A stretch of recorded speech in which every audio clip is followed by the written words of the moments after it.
Welcome back to Sky News Tonight. Now we are staying with the unrest in China that is without precedent in recent years, certainly for 33 years. And throughout the day, we've been asking you to send in your questions about what is going on there and why and what it could mean for global stability. So we're going to go through some of them now. We've had plenty of them. With me is our international affairs editor, Dominic Waghorn, Lijia Zhang, a Chinese writer and journalist who participated in those Tiananmen Square protests back in 1989, and Francis Fukuyama, the political scientist and writer. Very good to get you all here. As I say, we've got a lot of questions to get through, so let's approach them. Our first question is from Matthew, who asks quite simply, and people want to know this because it's always hard to get accurate information out of China, isn't it? How widespread are these protests? Lijia.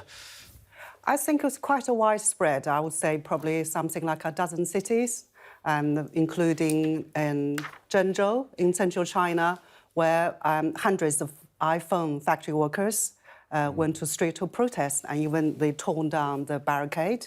And then we saw protests broke out in Urumqi in northwest of Xinjiang province, triggered by a fire. And then that spread to Shanghai, Nanjing, Chengdu, Qinghai, quite a lot of cities.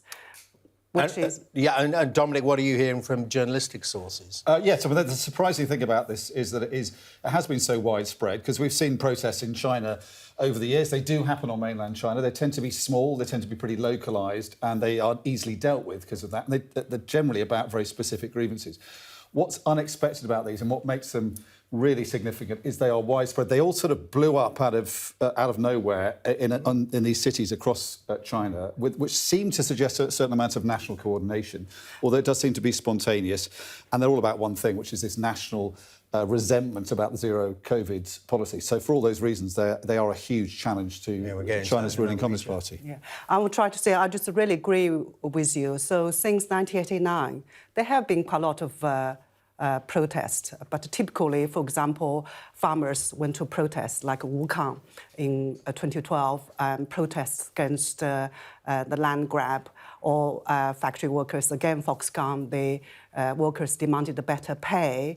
There are also occasional protests against environmental issues, but those tend to be regional, tend to be economic-driven, not political-driven. So things like this, I would say, I don't think it's kind of one person organised it. It's spontaneous, happened in multiple cities against one issue and against the government. What's been happening is really extraordinary. OK, well, let's get more into the causes and the reason. And Professor Fukuyama, you take our next question, which is developing on what we've just heard in the studio. And very good evening to you. Thank you for joining us. It's from Sylvester, who asks quite simply, what is the reason for these protests? I suppose he really means beyond that. Does it go beyond the zero COVID policies? Well, I think the zero COVID policies by themselves would provoke protests in virtually any other country where they were done in the kind of draconian way that the Chinese government has been doing it. I mean, there's been a recent outbreak of COVID even after the 20th Party Congress, and as much as a quarter of the country is under a lockdown. And when they go into a lockdown, they're serious about it. You can't go out of your apartment building.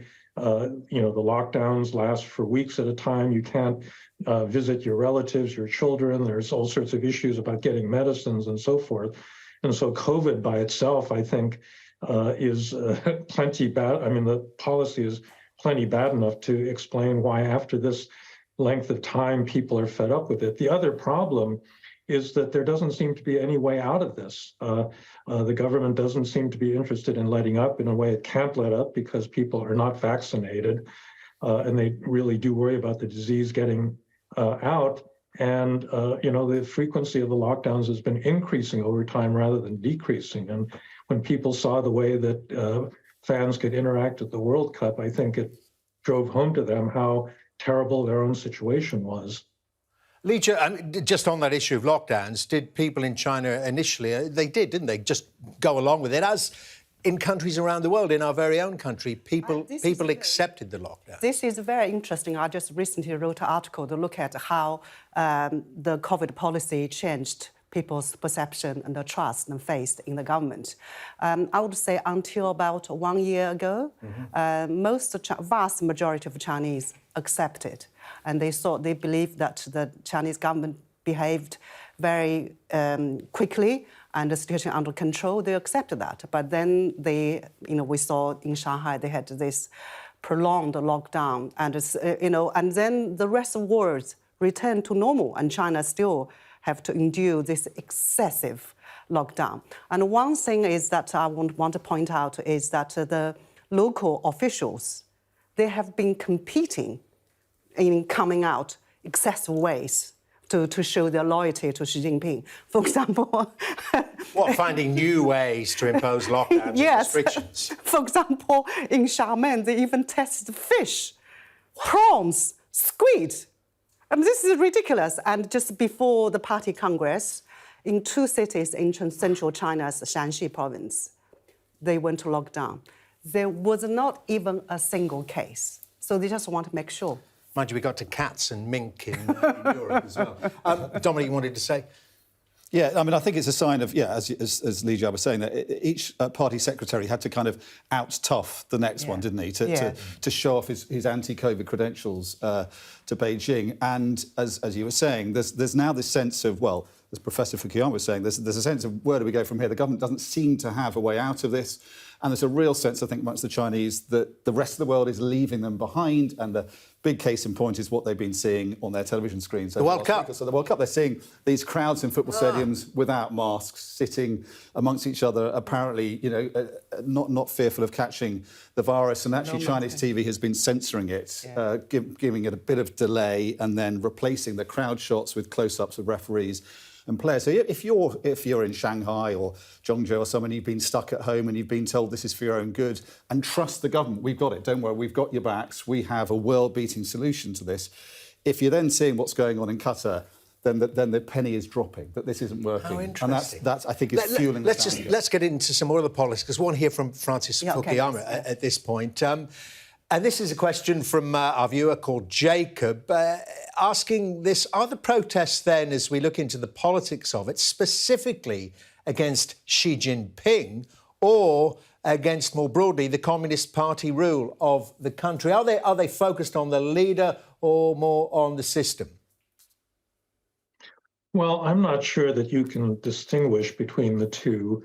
One of the things that Xi Jinping has done since he came to power in 2013 is replace what had been a collective leadership system with basically one-man rule.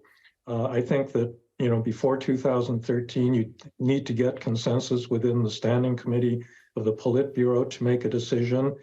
Today, I don't think there's a single other member of that very small 7-member group that could stand up against Xi Jinping and say, look, this is a crazy policy, we've got to relax it. And so it's both a product of the way that the Communist Party has evolved over the period that Xi Jinping has been in power, and it's about the fact that, you've got a policy that is very closely identified with Xi Jinping, with this one individual.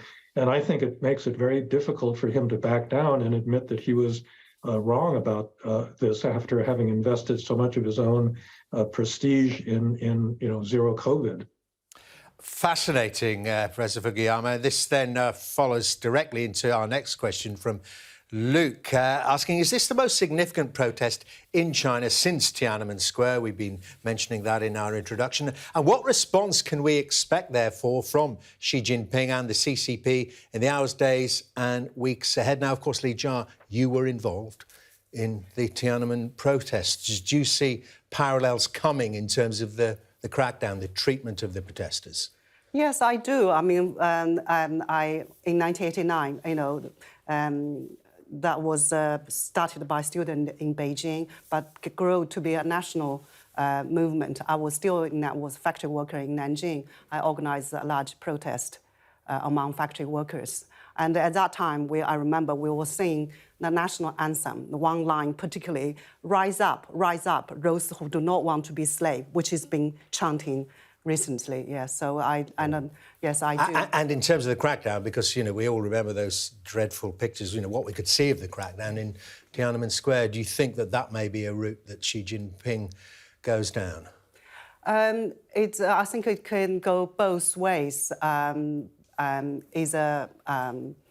crackdown, or he probably in the immediate future will see kind of crackdown, but he may back down a little bit. I think that's up to him, and somehow relax the control, say we have done really well, now or at least provide some timeline. For the moment, it's open-ended and people just doesn't have hope. I think this is very important. Anyway, if I can talk to Xi Jinping, I want him to remember one thing. We have a Chinese saying which says people are like water and rule a boat. People can carry a boat, can also overturn it. I hope he will remember that. Very good point. What do you think of that, Francis Fukuyama? What can we expect from Xi Jinping and the CCP in the hours, days and weeks ahead in terms of response to these protests? Well, he's really in a tough spot right now. Normally you'd say, well, just relax the quarantines, but the problem is that China has a very low rate of vaccination. They've not been willing to accept foreign vaccines like Moderna or Pfizer that would actually be effective for nationalistic reasons. And so their own vaccines don't work very well. And therefore, there's a large number of elderly Chinese that are not vaccinated. And so if they do relax the policy, you're likely to, they've already had this gigantic spike in COVID cases just in the past week. And if they really do relax the quarantine, that's going to get much, much larger. You could get into a situation where they're going to look like Europe or the United States in the first year of COVID, where you're getting thousands and thousands of deaths from COVID. And so, going that path doesn't look very promising for him. But on the other hand, having everybody just continue to be locked down with no end in sight also doesn't seem to be supportable. So I'm really not sure, if I were in his position, what I would do at this point. That's Dominic, what do you think? Jeff addresses this as well. We're onto this territory as well. Just this question, are these protests likely to see a violent crackdown as we saw in Tiananmen Square? Yeah, I think that it's like a pressure cooker. Either he puts the lid on and tries to tighten it and risks it exploding and risks more unrest happening. And there's a real risk of that, I think, because there is so much anger and frustration about this zero COVID lockdown policy. Or he releases it a bit and then everyone gets burned because, as the professor was saying there, that there's just, because they've been successful at controlling the virus, they haven't built up this national immunity to it. There's not been the take-up for the vaccine, and their vaccines haven't been as effective as Western vaccines. So Xi Jinping would have to lose face to import more vaccines. He would have to also say the policy so far hasn't really worked, and the crucial thing is getting the elderly to get vaccinated. And the figures I've seen is you could see, because they also have very few intensive care beds compared to the West, you could see between 2 and 5 million Chinese dying, many of them elderly. And in a country where the elderly, because of its Confucian past and it's for cultural reasons, the elderly are very much revered and respected and obviously venerated. To have that many people dying of that kind of, in that kind of demographic, it would be politically disastrous for Xi Jinping. So he has a very difficult decision to make here. I think he will try and repress what he's seen immediately, and he will be putting pressure on local governments, I think, to control it. And we've already had reports that people who are involved in the protests have been phoned up. So their phones, China has a very effective state surveillance communication system, and they can find out who was at these protests. They can phone them and warn them. So he's already doing that. But if he takes it too far, then there is the danger of further unrest. So, it's a difficult position. We've got much more to come on this. We're going to take a brief break now. When we come back, we're going to be addressing that very question. Could these protests threaten Xi Jinping himself and his hold on power? Join us for more after the break.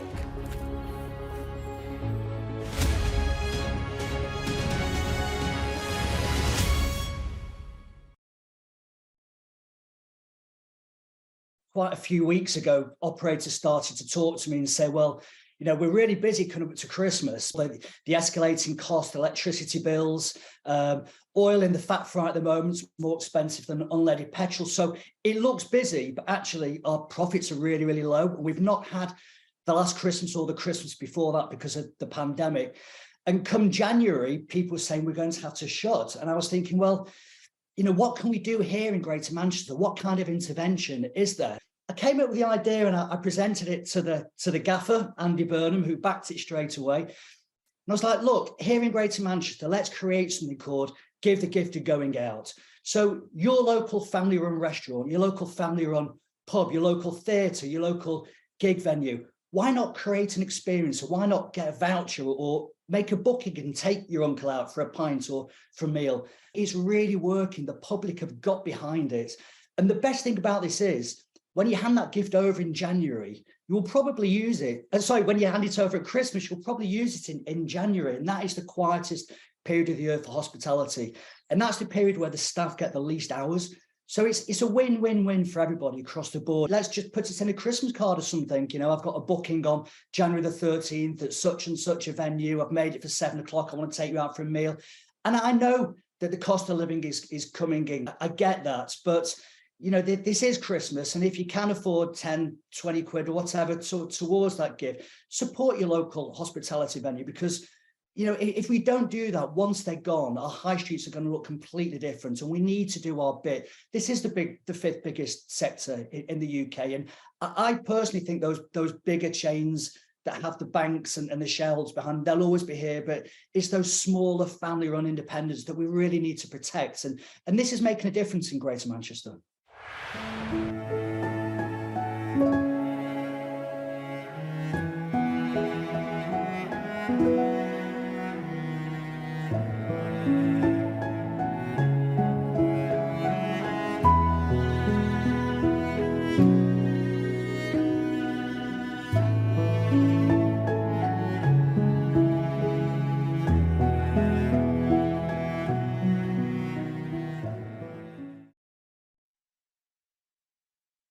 Sky News Snow Report, sponsored by snowrental.co.uk.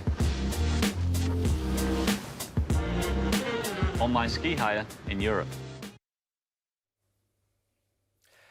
Tuesday will bring more snow to central parts of the Alps, topping up levels. It looks going to be a bit dry from Wednesday. It'll stay cold, so what snow there will linger, but snow depths are limited. A number of Austrian resorts are open, but runs are generally fairly short. France has more limited skiing, but Val d'Isère will open this weekend. Italy has some snow at all levels. Switzerland has recorded over 1 metre of snow on some higher runs. Sky News Snow Report, sponsored by snowrental.co.uk. Online ski hire in Europe.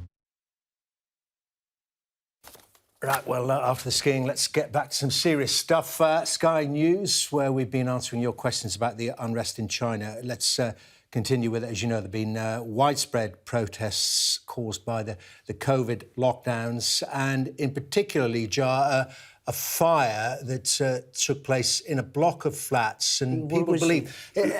How did it spread across China? What had happened in one small part of China, and why do people think COVID lockdown was to blame? So a fire erupted in last Thursday on 24th, I think. And because of the lockdown, the building was in the barricades and things, so people couldn't get out easily, and some got trapped. Well, there were allegations, weren't there, that the fire doors were locked? Yeah, so it took a long time for them to come, and anyway, so also people couldn't get out easily. So people blamed the lockdown measures. So the local officials denied this report, and worse still, they blamed the victims. So these people, they were too slow, they are not reacting quickly enough, or their ability to self-saving was very weak. This is ridiculous. That caused such outrage. In China, there's still platform, social media, so they spread out, so caused anger. So then we saw Saturday, people went to a street called Wurumqi. They paid tribute, laid down the flowers, and venting anger and frustration which has building and then spread to other cities. Well, we've been talking then about the potential of these protests, the response perhaps from the authorities. We've seen some of it already. We're asking whether that crackdown could become more intense and indeed where the protests might lead in terms of particularly Xi Jinping's grip on power. Let me put this question to you, Francis Fukuyama from Lenny. He says, is there actually any real chance that this leads to Xi Jinping being removed from power? Well, look, it's very difficult to speculate on this. It's extraordinarily hard to go after a figure that's that dominant. There's what's called by social scientists a collective action problem, because a lot of people don't like zero COVID. They don't like Xi Jinping. They want something different, but coordinating protests in a way that would actually put pressure, serious pressure on the government is something that has been very difficult. Ms. Zhang was right in saying that there have been many protests over the last couple of decades, but they're all isolated. But this is different because it's happening in multiple cities at a very large scale. It's really hard to see how the government uses violence against every single one of these protesters. And, what it may mean is that for the first time, somebody in the standing committee of the Politburo says, look, this is crazy, the control of the Communist Party is being threatened by this, and we've got to do something. And, it's that point where you might get a crack in, the dominance of this one man over the entire Communist Party. But who knows? It's a very non-transparent system, and we really don't know what is going on the inside. And an evolving and volatile situation. Dominic, take on that question as well as the next one, which follows on from it, from Thomas, who says, who's set to replace Xi Jinping in the event he's removed? Well, first of all, is this maybe the spark that lights the fuse that does see him removed? I don't think we're going to see a sort of Chinese spring, and I think for various reasons.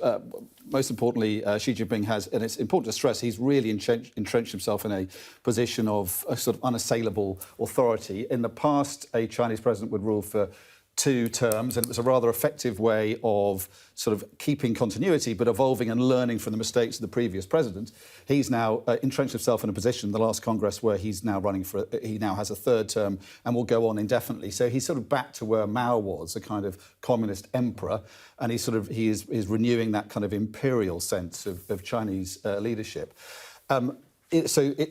He's in a position which would be very hard to topple him from. But I think what it does do is undermine fatally this idea that he's infallible. And he has cultivated this idea that he is this sort of infallible leader. And the Chinese diplomatic corps around that and the elites have made a big thing of this. It's saying that China is hugely grateful and very lucky to have a leader of this infallibility. And they've been really frustrated with the West, saying, you keep banging on about human rights. You should be celebrating, as we are, this amazing man leading us to a new golden age of Chinese sort of supremacy. This has massively undermined that because it has obviously punctured that myth.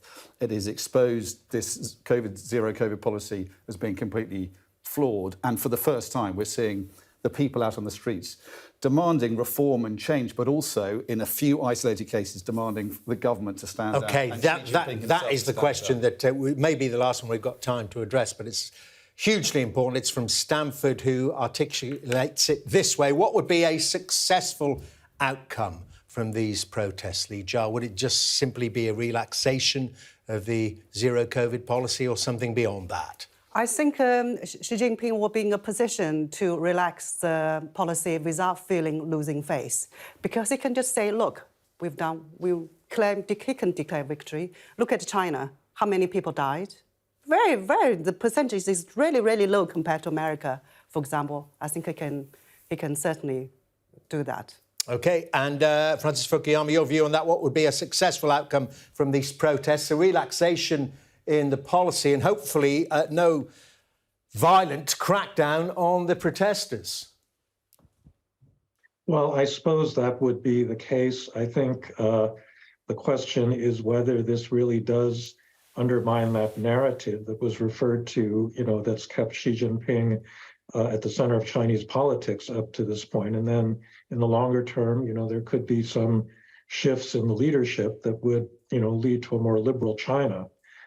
That would be the hope, but, who knows whether that's remotely possible. Just give me your take, though, just very quickly, if you could, on that sense that it is a crack in the sheen of invincibility around Xi Jinping. Well, I think that you got to relate it to things that are going on in the broader world. We've seen a remarkable uprising of people all over the place. I mean, the Ukrainians are beating the Russian military after the invasion of Ukraine. People in Iran, almost 8 weeks after they started, are still protesting despite a fierce crackdown. You've had setbacks to populists, particularly in my country, in the United States. I mean, there's a lot of stuff going on around the world that to me indicates that people actually value their freedom. They don't like authoritarian government. They don't like, populists, that want to tell them what to do. And it's possible that, there's been a shift in the kind of global climate. To end it on, I'm sorry we're out of time. Francis Fukuyama, really good to see you. Lijia Zhang, thank you very much indeed. Thank you. Dominic Waghorn, excellent stuff.